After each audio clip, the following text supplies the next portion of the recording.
무대 위로 모시겠습니다. 여러분 박수로 맞아주시기 바랍니다.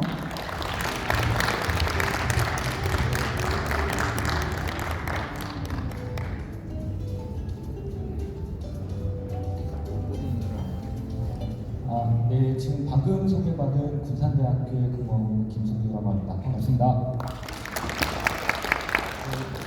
사실 요 자리에 계신 분들은 지원기관에서 장기간 동안에 우리 기업들을 지원해주신 전문가님들도 계시고 교수님들도 계시고 오래된 창업 업력을 가지고 계신 기업 대표님들도 계시기에 제가 이런 말씀 드리는 게 조금 송구스럽고 외람될 수 있으나 제가 그간에 한 10여 년간 중소기업 지원하는 파트 쪽에 있으면서 느꼈었던 걸 좀 정리해서 오늘 간단하게 좀 말씀드리는 자리를 갖도록 하겠습니다. 아울러서 창업을 하시고 나서 기업을 운영하시는데 가장 어려웠던 점들이 무엇인가를 중심으로 제가 말씀을 드릴 거고요. 제 다음 시간 이후에 바로 식사가 준비되어 있으니까 간단하고 알아듣기 쉽게 좀 설명을 드리도록 하겠습니다. 네, 왜 지원 사업을 받아야 하는가? 받아야 한다면 무엇을 받아야 하는가? 이게 처음 지원 사업에 접근하는 출발이신 것 같습니다. 통상 사업을 한다, 창업을 한다라고 하면 가장 중요한 게 사회적 가치, 개인의 욕구 다 있겠지만 전 개인적으로 돈을 버는 데에 목적이 있다고 생각을 합니다. 돈을 어떻게 하면 효율적으로 더 많이 벌 수 있느냐가 가장 핵심적인 이슈라고 생각을 하고 그렇게 하기 위해서 그러면 우리는 이 사업을 어떻게 자금 운용을 할 건가 요거에 대한 포커스를 좀 생각해 보시면 좋을 것 같은데 창업을 하실 때 가장 필요한 게 자금입니다. 자금인데 이 자금을 태어나서부터 내 자본이 많아가지고 내 자본을 투여를 해서 사업을 하시는 분들은 문제가 없습니다. 근데 우리 사업을 하시는 분들 주변을 둘러보시면 아마 9할 이상, 99% 이상은 자금이 부족하기 때문에 외부에서 자금을 유입하시려고 하는, 확보하시려고 하는 노력들을 많이 하신 건데 그 자금을 어떻게 확보하느냐가 제일 첫 번째 관문입니다. 친구에게 빌린다, 가족에게 빌린다, 아니면 은행에 빌린다, 여러 가지 방법들이 있겠죠. 근데 가장 좋은 거는 오늘 다녀본 제가 설명하는 것 중에 정부 지원 사업이 제일 첫 번째가 되어야 할 것이다 라고 좀 설명을 드릴 수가 있겠습니다. 그렇기 위해서 어떤 돈을 어떻게 받을지에 대해서 생각을 해보시는 게 오늘의 시간이실 것 같고요. 네, 그래서 저희가 정부 지원 사업을 가장 빨리 받아야 되는데 제일 첫 번째 받아야 되는데 정부 지원 사업이라고 하시면 여기 계시는 대표님들이 이해하시는 정부 지원, 나 정부 지원 받았어 라고 하는데 이 정부 지원이 무엇인가에 대해서 생각을 해보시는 분들은 많지 않으십니다. 제 친구에게 묻습니다. 너 이번에 사업하는데 정부 지원을 받았다면 어떤 자금이야? 어떤 성격이야? 라고 하면 답변을 못 하십니다. 답변을 못 해줘요. 근데 우리 정부 지원 사업이라고 하는 거, 전라북도에서 지원하는 사업, 군산시에서 지원하는 사업들은 제가 다녔고 장담하건대 4개 트랙으로 나누실 수 있습니다. 첫 번째가 정책금융, 두 번째가 보조금, 세 번째가 출연, 네 번째가 투자입니다. 아까 이제 전라북도에 있는 과장님께서 설명해 주신 모든 사업들이 이 4가지 트랙 중에 다 들어가게 되는데 우리 대표님들 여기서 제가 질문 하나 드리겠습니다. 돈을 빌려야 되는데 돈을 외부에서 끌어와야 되는데 갚아야 되는 돈을 먼저 받아야 될까요? 아니면 갚지 않아도 되는 돈을 먼저 받아야 될까요? 혹시 답변해 주실 분 없으시기 때문에 제가 상식적인 선에서 말씀드리겠습니다. 갚지 않아도 되는 돈을 먼저 받아야 되겠죠. 정책금융 다 아시겠지만 요거는 융자 사업입니다. 전라북도, 중기부, 군산시에서 융자 사업들 다 아시죠? 이런 것들을 사업계획서 제출하셔가지고 선정되시면 일정의 이자가 저렴하고 상환기간이 긴 자금들을 지원받아서 선정받아서 외부 자금을 차입을 하시는 거죠. 자, 보조금, 보조사업, 무슨 지원사업 이렇게 나오는 건데 요거는 지원을 받는데 갚지 않아도 되는 돈입니다. 그러나 어떤 의무가 있냐? 정산의 의무가 있습니다. 보조사업들 여기 다 받아보셨죠?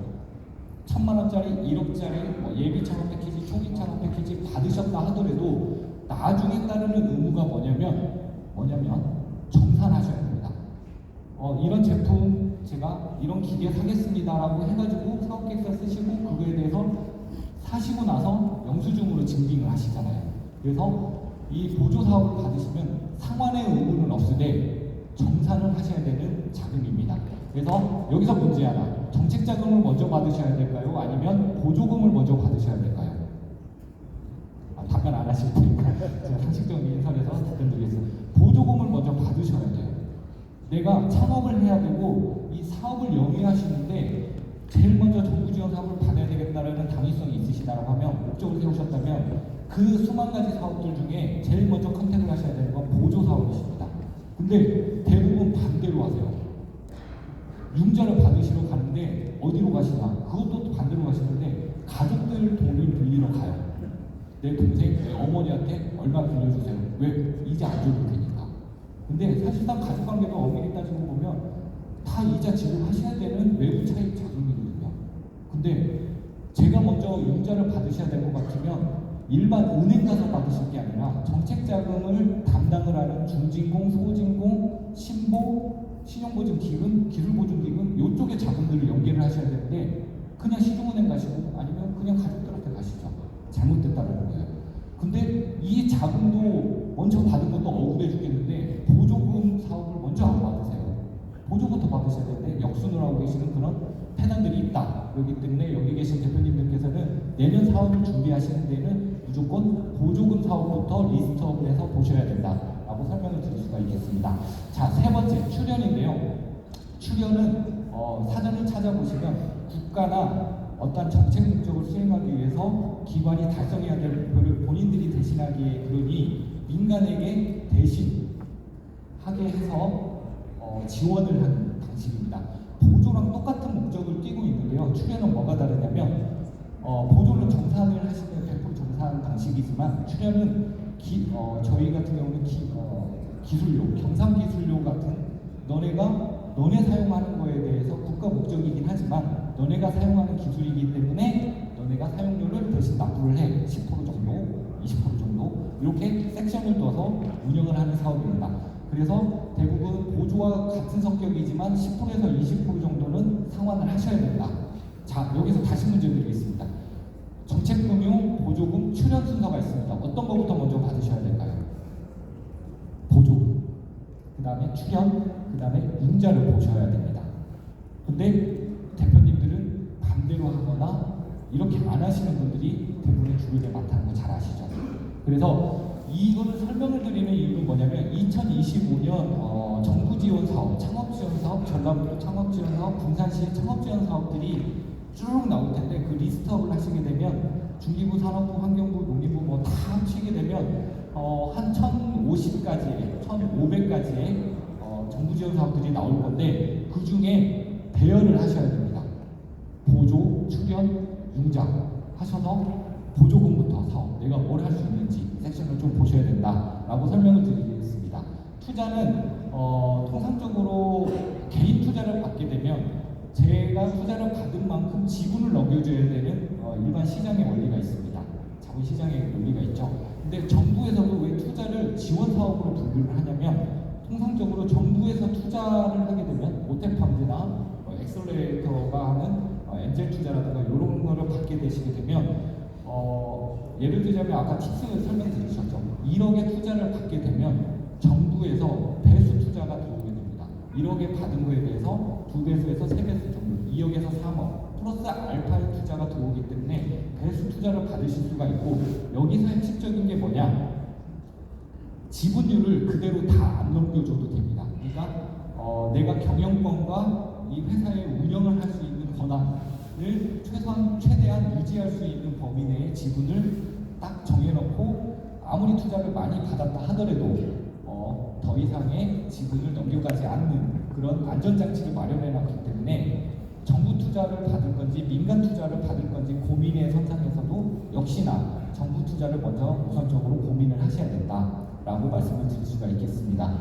뭐 요거는 너무 많이 보셨겠죠. 창업을 하시게 되면 예비, 초기, 도약 뭐 요런 단계들이 있습니다. 이거를 왜 띄워놓고 설명을 드리냐면 아까 전라북도의 이제 과장님께서 설명해 주셨지만 제가 보건데 예비 초기 단계의 지원 사업이 정부 지원 사업의 창업 지원 사업의 70%가 포션이 여기에 들어가 있습니다. 제가 아주 보수적으로 따진 게 70%고 실제로 따져보게 되면 80% 이상이 이 초기 단계에서 다 끝납니다. 나머지 20% 단계예요.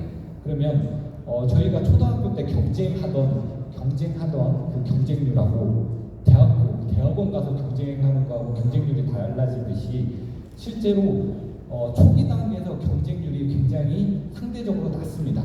그러면 우리 대표님들이 지원 사업을 받아야 되는 스케줄링에는 적어도 예비 초기 단계의 모든 지원 사업들이 어느 정도 많이 수주가 되어야 된다.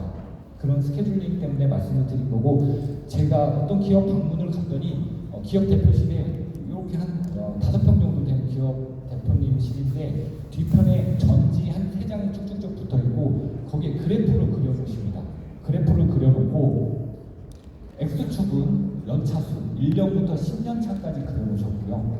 Y축에다가는 월을 적어놓으셨습니다. 1, 2, 3, 4, 5, 6, 7, 8, 9, 10, 12월까지 그래놓고 0년차 0월부터 내가 어떤 사업을 수주를 해야 되는지 거기에다가 다 마일스톤 방식으로 적어놓고 내가 이 사업을 따라가면 X표 치시면서 마일스톤 방식으로 그려가시는 거고요.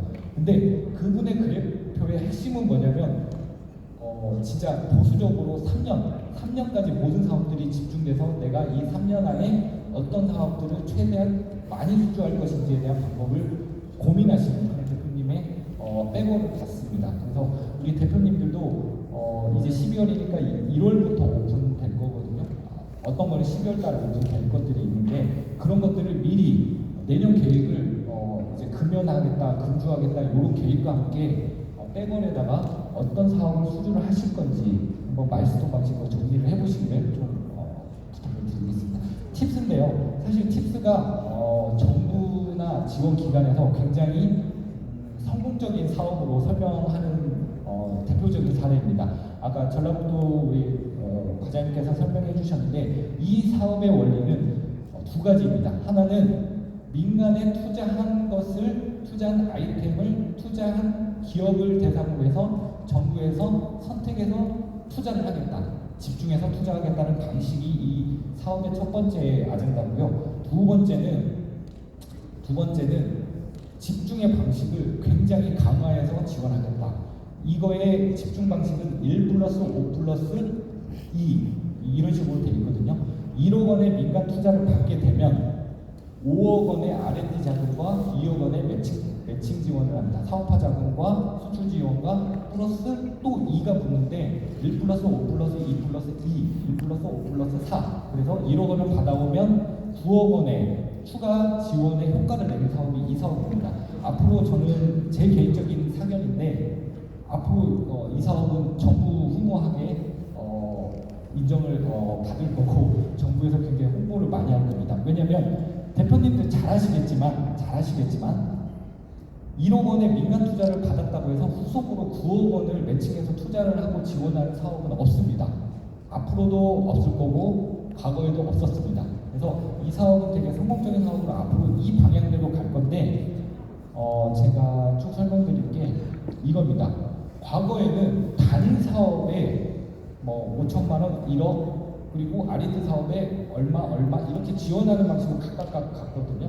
근데 작년부터 우리 대표님들 유심히 정부 지원 사업들을 보시게 되면 이게 좀 달라졌어요. 흐름이 어떻게 달라졌냐면 일단 민간에서 투자한 거를 제일 우선시해서 투자 실적을 보게 됩니다. 투자 실적을 보고 선별을 해서 될 것 같네라고 하면 집중하는 방식으로 R&D, 융자, 투자 다 매칭해서 한꺼번에 들어가게 됩니다. 그래서 각 사업들을 신청하실 때 보면 투자 실적이 있냐 없냐 뭐 이런 것들 보시는 게 좀 달라진 점이다 라고 설명을 드릴 수가 있을 것 같고요. 시간이 많지 않아서 그 다음에 가장 핵심적인 민간의 투자. 앞으로 정부는 정부 스스로 이 아이템을 선정하지는 않을 겁니다. 민간에서 선정한 거를 가지고 선정하는 방식이 더 효과적이고 성과가 더 높다라는 근거 하에 이런 사업들을 확대해 나갈 건데 뒤에 보시면 예를 들자면 뒤에 보시게 되면 이런 초격차 딥테크 스타트업 이런 분야로 한정해가지고 되게 집중적으로 많이 투자하겠다라는 그런 방식들이 들어가는데 여기에 세세하게 보시면 다 투자가 껴 있습니다. 그래서 우리 대표님들께서는 이런 사업들을 보실 때 꼭 투자는 핵심적이다라고 보시면 될 것 같습니다. 내용들이 굉장히 좀 제가 많이 했는데 갈무리 하는 말씀으로 드리자라고 하면 2025년도 사업을 할 때 핵심적으로 보실 거는 사업 계획서예요. 사실 많은 말씀을 드렸지만 모든 사업, 정부 지원 사업은 컴피티션이기 때문에 사업 계획서를 잘 쓰셔야 되는데 사업 계획서를 언제 쓰시냐? 이미 늦으셨죠. 지금부터 막 쓰셔야 됩니다. 지금부터 쓰셔가지고 12월 달 동안에 초안 만들어 놓고 사업 지원하기 전에 한번 지원기관이나 전문가들에게 스크리닝을 한 3번 정도 돌려놓고 보면 이 사업을 지원하실 때는 굉장히 여유롭게 커피 한잔 하시면서 지원 신청 누르실 수가 있죠. 근데 여유롭게 3월에 뜰 거니까 라고 3월에 스케줄링을 하시면 그때 가서 막 부랴부랴 막 쓰셔가지고 사업 계획서 오타 나오지, 주간격 안 맞지, 내용도 안 맞지, 말도 안 맞지, 나중에 난리 납니다. 그래서 마지막으로 드리고 싶은 말은 이 말이에요. 정부 지원 사업이고 무슨 사업이건 다 좋은데 가장 핵심적인 건 내 지원 사업에 신청할 때 나를 인정받을 수 있는 거니 이 페이퍼다. 페이퍼이기 때문에 이 페이퍼를 지금부터 준비를 하시는데 준비를 할 때 혼자 써보시고 그리고 나서 누구한테 도움을 청해라? 저 뒤편에 계시는 우리 지원기관에 있는 전문가님들 그냥 뇌물 아닙니다. 커피 한 잔 사주고 가서 이거 한번 봐주십시오 라고 하면 오탄자라도 잡아줘요. 그러면 이거의 완성도가 굉장히 높아질 거다라는 말씀을 드리면서 혹시 다음에 또 뵐 기회가 있으면 이 많은 것들을 좀 설명을 드리고 싶은데 좀 오늘 시간 관계상 이걸로 좀 마치도록 하겠습니다. 경청해 주셔서 감사합니다.